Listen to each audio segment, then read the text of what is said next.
Keza tak ada lagi. Follow Bro Time jika anda mahukan more Liverpool and football news. Liverpool akan ke Ali Sami Yen Stadium atau The Rams Park untuk bertemu Galatasaray. Tempat ni boleh dikatakan hostile gila lah. Dia punya fans fanatik weh. Fanatik.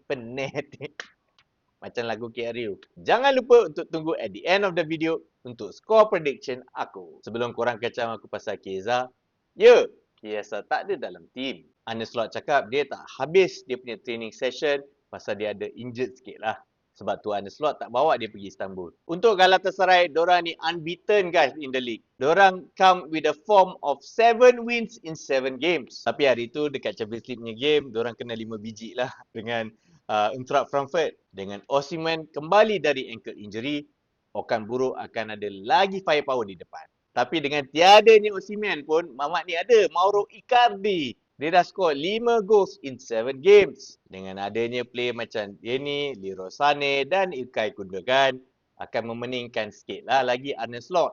So, Galatasaray ni bukan calang-calang opponent lah. Dengan kekalahan menentang Crystal Palace tempoh hari, Liverpool kena bounce back. Walaupun kalah last minute hari tu, ini adalah wake up call untuk the Reds. Si Panjang kembali di starting lineup setelah dia miss out dalam perlawanan Crystal Palace hari tu. Persoalan dia adalah apa lineup kita going into this game? Aku yakin yang Galatasaray takkan sit back in this game. Galatasaray akan attack habis-habisan. Game ni akan open gila. Untuk aku, Arne Slot perlu attack this game. All out with an attacking squad. Dengan right back kita semua struggling. Bradley, Frimpong, aku harap Szoboszlai start lah. Kita go all guns blazing. Dah lah dia tahu pass, dia rajin, dia boleh press. Szoboszlai adalah right back yang paling sesuai untuk game ni. Walaupun Words telah dicap ejen 007, tapi ini Europe guys. This is the type of game Words akan flourish. Aku harap dia main gempak lah nanti. Sebenarnya aku tak risau sangat pasal our forward, our attacking side. Benda yang aku paling risau is actually our defense. Pasal defense kita sekarang ni is leaking goals. Player macam Kerkes masih still tak dapat adapt. Masih kekok. Dengan form Mamat ni, aku tak sure yang kita boleh keep a clean sheet. Walaupun aku rasa Joe Gomez ni kadang-kadang teruk, aku lagi rela dia main sekarang ni.